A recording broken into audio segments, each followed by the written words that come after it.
Bonsoir, je suis que mon béni, mon précieux notre Seigneur, qui vous accorde une grâce particulière pour la prière et un don de discernement encore plus développé. Aujourd'hui, nous sommes le 11 septembre 2020 et mon message portera sur comment obtenir une parole Rhéma du Seigneur. Comment obtenir une parole Rhéma du Seigneur.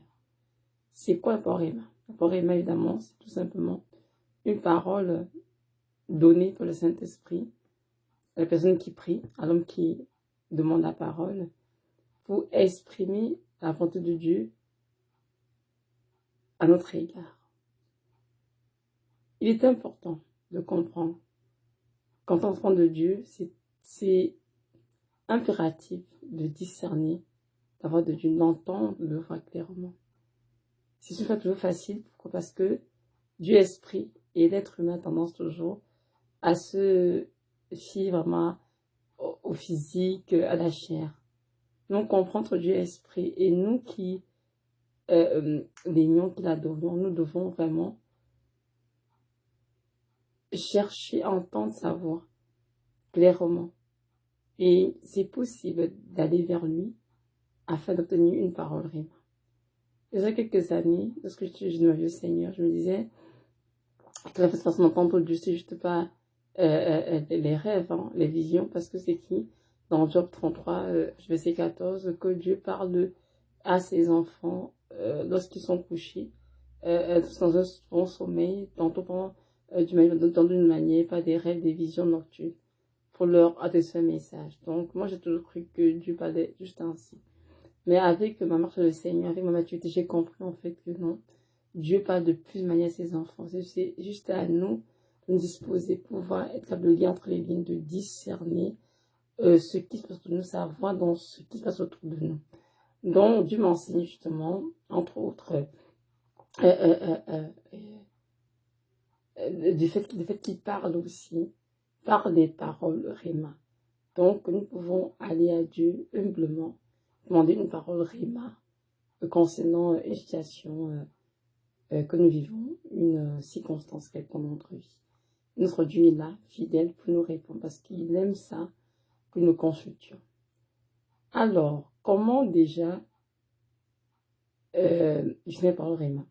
Je sais qu'il y a plusieurs façons de la parole Rhéma du Seigneur, mais dans cette vidéo, je vais vous raconter juste sur deux façons que j'ai utilisées et qui ont vraiment fonctionné. Donc, la première façon, c'est qu'on peut se créer des paroles Rhéma déjà. J'ai des versets bibliques, c'est plus simple. Des versets bibliques, nous pouvons soit prendre des petits cartons, on écrit dessus la référence du verset, ou bien le verset au complet avec sa référence, sur le goût de chacun. Et là, on fait plusieurs versets, ainsi, sur des bouts de carton que l'on décolle évidemment, et l'on met dans un bocal. Et là, on aura des versets de l'Ancien Testament, des psaumes, du Testament. Donc, on fait un peu de tout, on met dedans.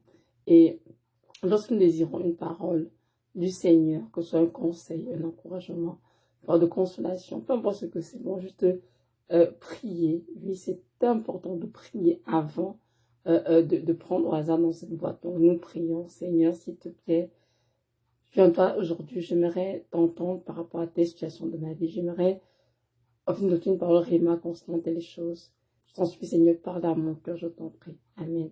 Lorsqu'on fait cette prière, c'est très important de faire la prière. Pourquoi? Parce qu'il y a beaucoup d'esprits séducteurs et menteurs qui peuvent rôder autour et puis nous faire dire des choses que Dieu n'a pas dites. Donc, c'est important vraiment de prier avant de plonger la main dans le bocal qui contient les versets.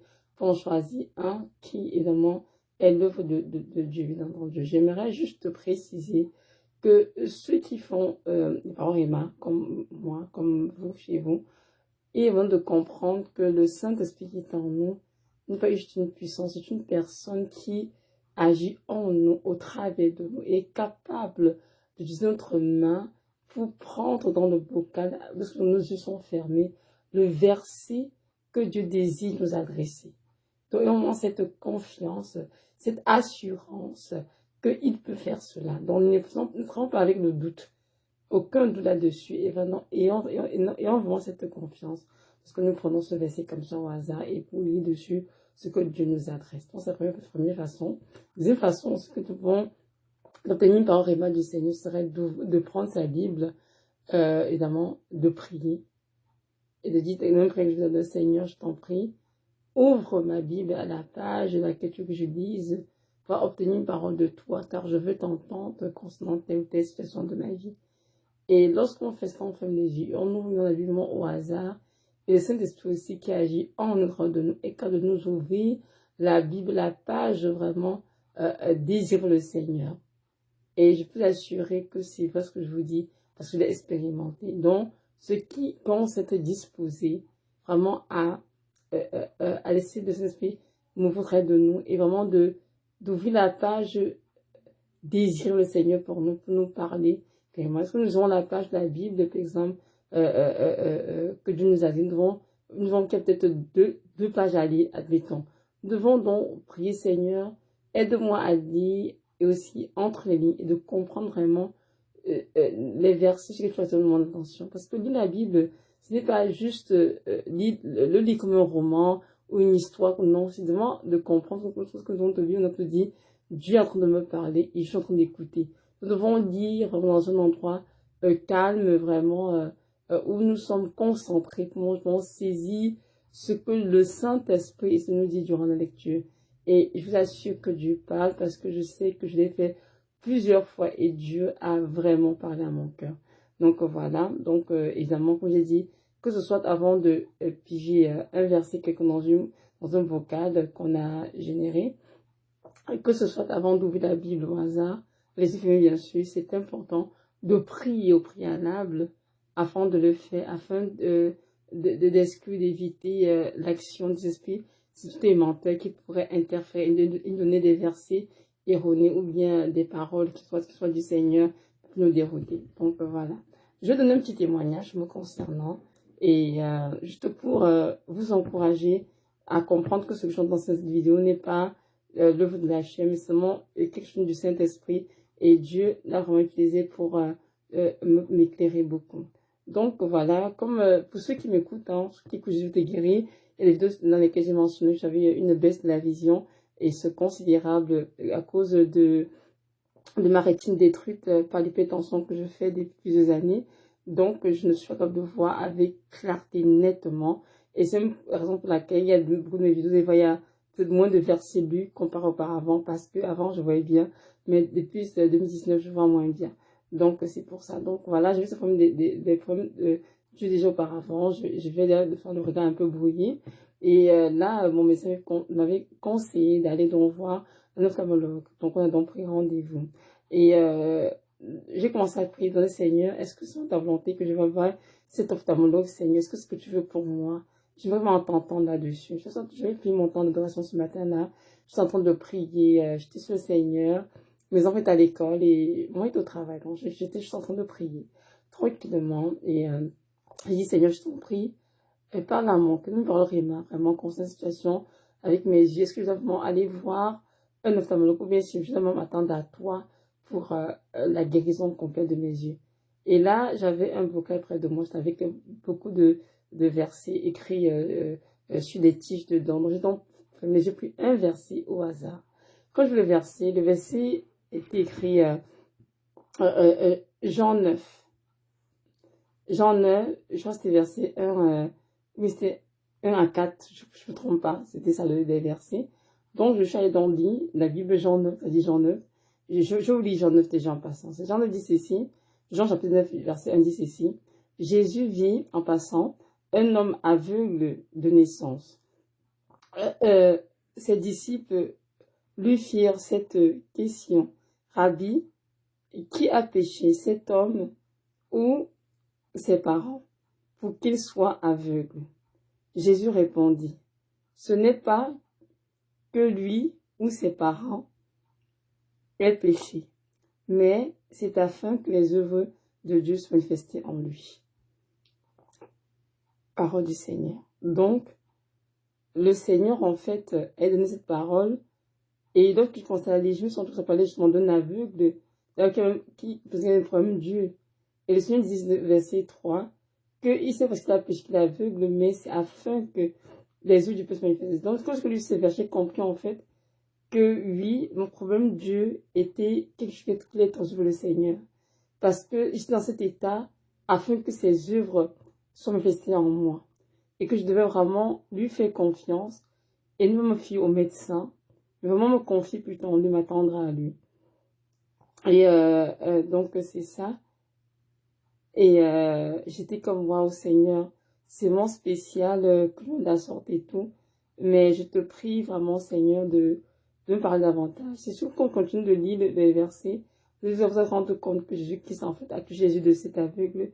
Il a prouvé la vue. Donc, je vous donne la demande de lire chez vous à la maison. Le chapitre, vous allez voir vraiment que par la suite, le Seigneur a touché vraiment ses yeux. Il a vraiment prouvé la vue. Donc, j'ai dit, waouh, Seigneur, seulement tu me parles, s'il te plaît, confirme-moi. Donc, j'ai fait ma Bible ce jour-là. J'étais assise sur le canapé, dit, Seigneur, je t'en prie.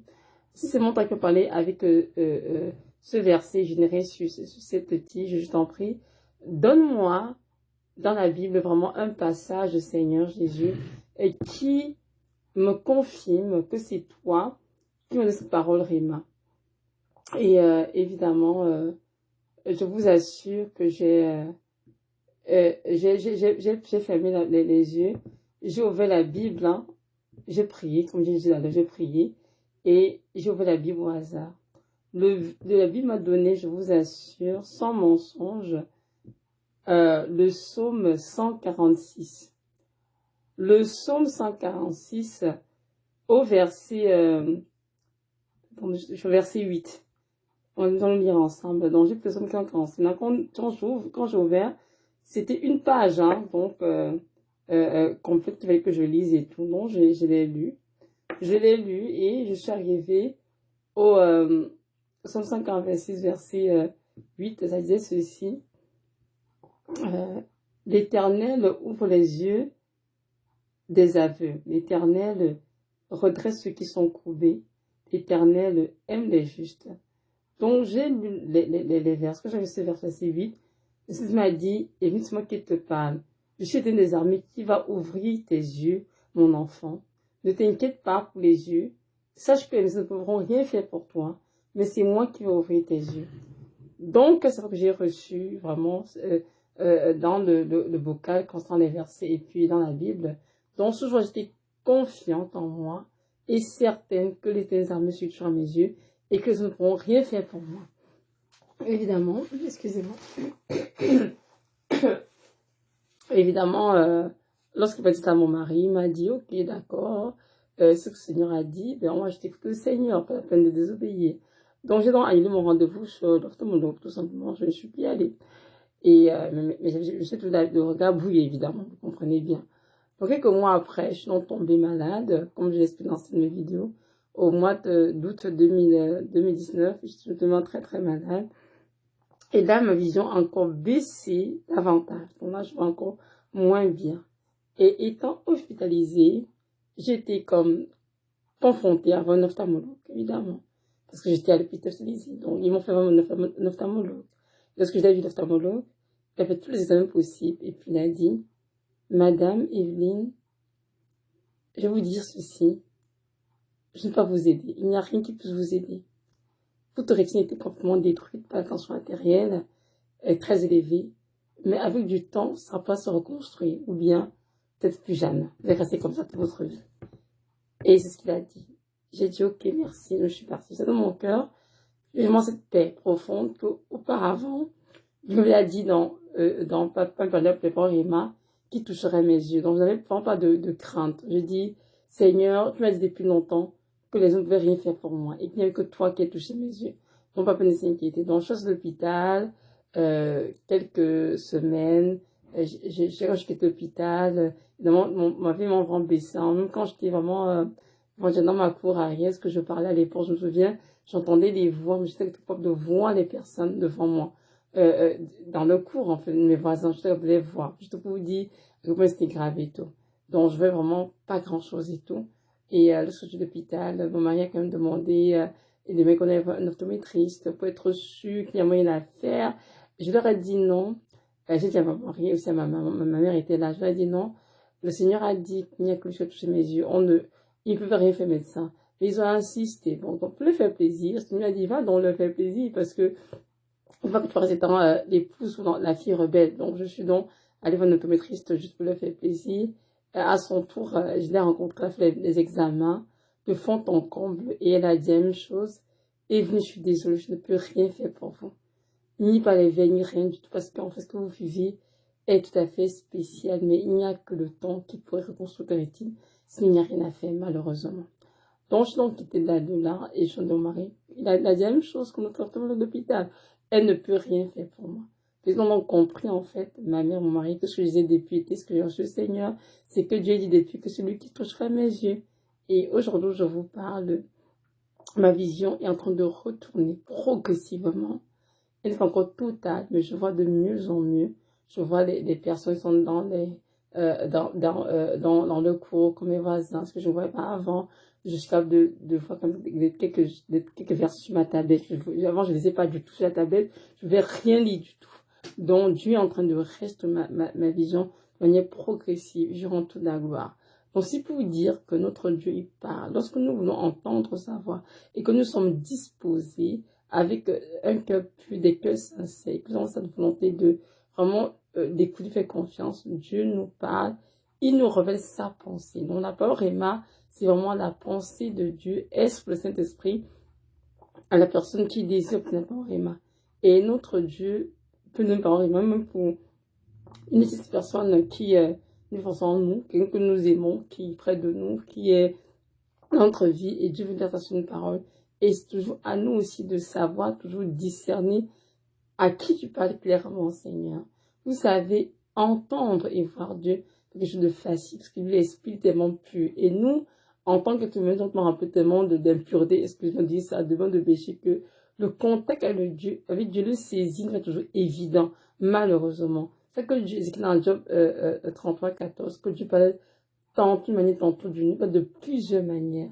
Mais peu importe la manière avec laquelle nous devons être toujours disposés à lire, entraîner, à discerner ce que le Saint-Esprit nous dit. Donc voilà, donc mon Dieu, c'est pour vous encourager, vous pouvez m'écouter, de ne pas négliger de façon d'entendre Dieu. Ça dit dans une parole de lui. Comme je vous ai dit, faites-vous des versets, vous pouvez écrire des références, comme genre 1 Corinthiens 13, 8, Jacques 1, verset 1, ou bien, je sais pas moi, Jean 2, verset 3, faites des versets, vous écrivez des références sur les petits cartons, les découper, mais dans un grand bocal, ou bien, si vous pouvez faire ordinateur, écrire les versets au complet sur les cartons et les mettre dans un bocal.